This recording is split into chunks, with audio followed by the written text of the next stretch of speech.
أعوذ بالله السميع العليم من الشيطان الرجيم بسم الله الرحمن الرحيم الحمد لله رب العالمين وبه نستعين وصلى الله على سيدنا محمد وعلى الطاهرين وعلى الله دائهم أجمعين.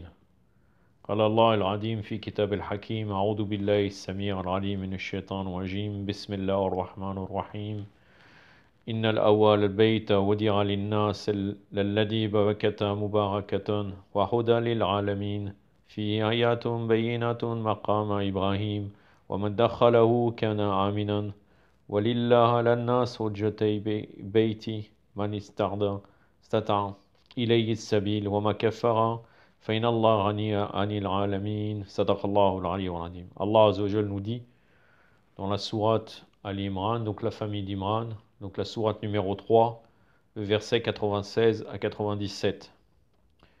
La première maison qui fut fondée pour les hommes en tant que lieu de culte est celle de Baka, c'est-à-dire la maison sacrée à la Mecque. Elle est bénie et source de bonne direction pour les habitants des mondes.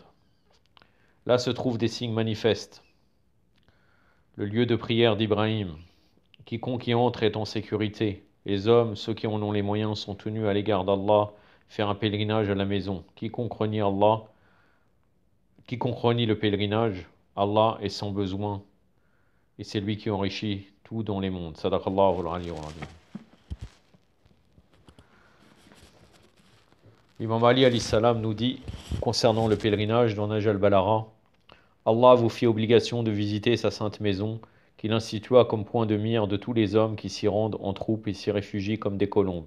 Le Seigneur en fit la marque de la soumission des nations devant sa grandeur et de leur inclination devant sa majesté.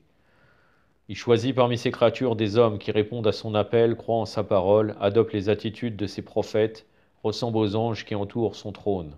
Ces hommes s'enrichissent à l'adorer et activent l'échéance de son pardon pour les autres. Par sa grâce et sa majesté, il fit de cette maison le symbole de l'adhésion à l'islam et un refuge pour ceux qui cherchent la protection. Allah rendit le pèlerinage obligatoire pour toute personne qui en possède les moyens. Le Coran dit à cet effet, il incombe aux hommes, à celui qui en possède les moyens, d'aller pour Allah en pèlerinage à la maison, quand un incrédule qu'il sache que Allah se suffit à lui-même et qu'il n'a pas besoin de l'univers.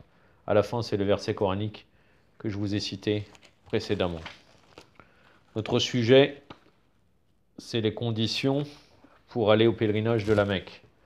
Car bientôt, nous arrivons dans cette période. Comme vous savez, nous sommes à la fin du mois de Jamadi el-Rola. Donc on va voir combien de mois il nous reste jusqu'au mois de Dhul Hijjah. Donc là, on est à la fin. Après, il y a Jamadi el-Akhir, il y a Rajab, Sharban, Ramadan, Shawwal, Dhul Qarda et Dhul Hijjah. Donc il nous reste 7 mois pour préparer ce pèlerinage. On peut nous dire oui, mais ce n'est pas obligé d'y aller chaque année, mais en même temps, pendant le mois de Ramadan, on fait souvent le dua qui dit Allahumma zurqni hajji baytika al-haram fi am al-ada wa fi kulli am, c'est-à-dire oh Allah, donne-moi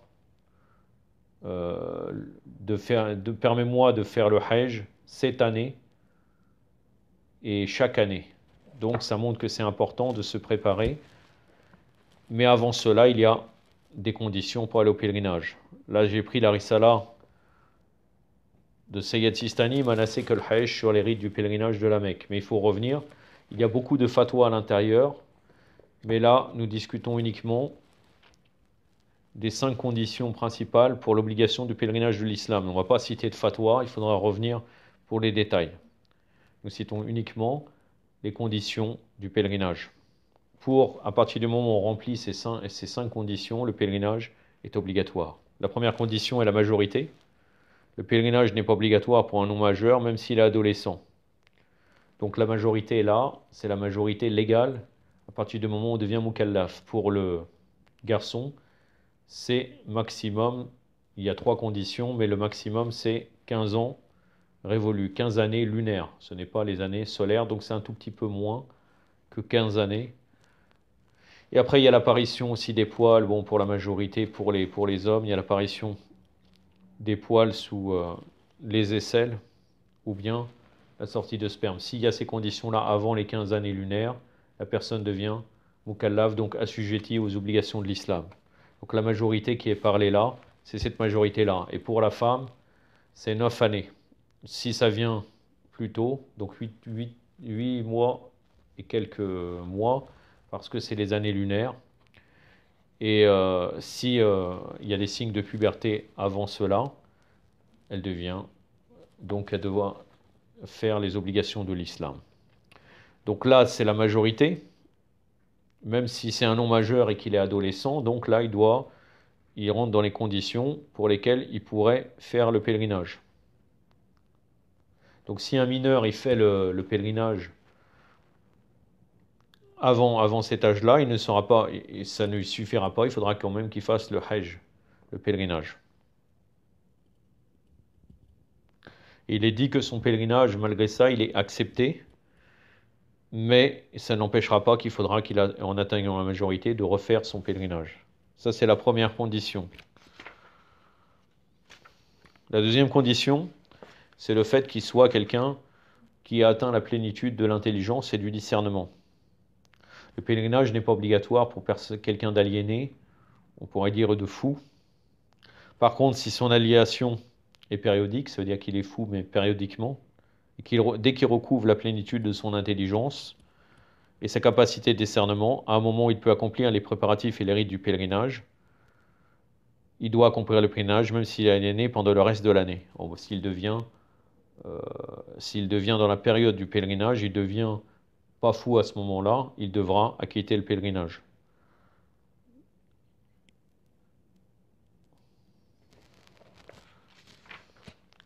Une troisième condition, le fait d'être libre. Si on est totalement assujetti à quelqu'un et qu'on n'est pas libre, on n'a pas la condition de faire le pèlerinage.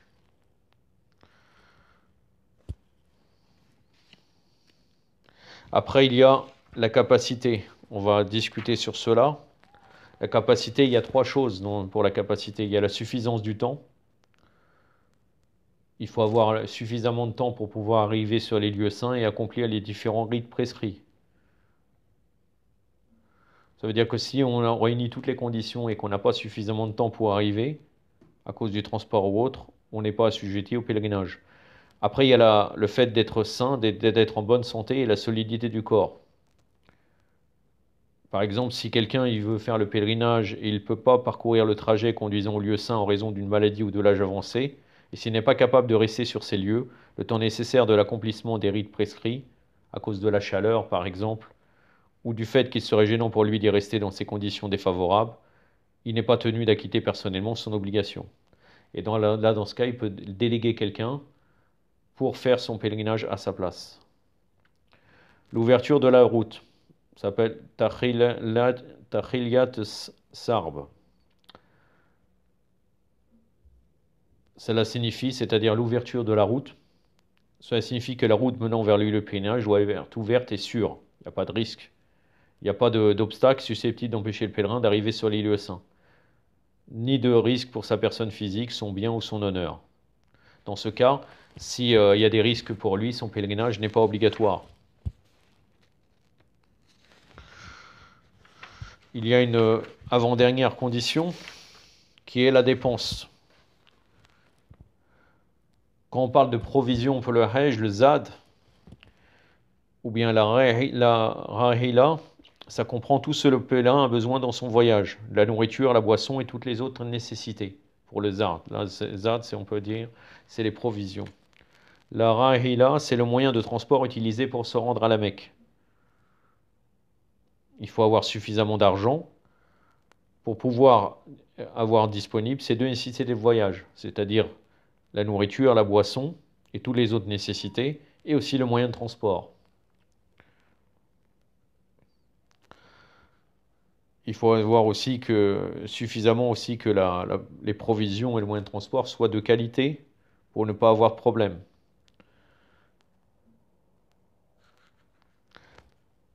Après, ce n'est pas obligatoire qu'il ait ces moyens-là d'une manière matérielle, mais qu'il ait suffisamment d'argent pour combler ce besoin. Après, il y a beaucoup de fatwas, mais on parle uniquement en général. Le dernier point pour le pèlerinage, donc c'est le 5e point. Cela signifie, là c'est retour assuré de suffisance. Au jour, il a le kifaya.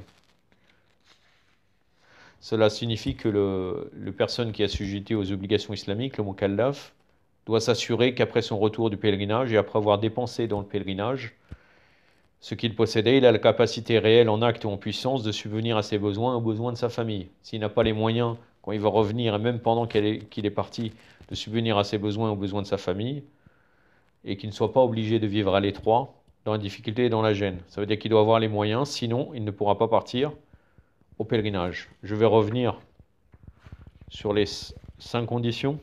Donc la première condition, c'est la majorité. La deuxième condition, c'est la plénitude de l'intelligence et du discernement. La troisième condition, c'est la liberté. La quatrième condition, c'est la capacité. La capacité qu'on a déterminée en 3 parties, la suffisance de temps, la sanité et la solidité du corps et l'ouverture de la route. Et la cinquième condition, c'est la dépense, nafaqa ou le zad ou la rahila.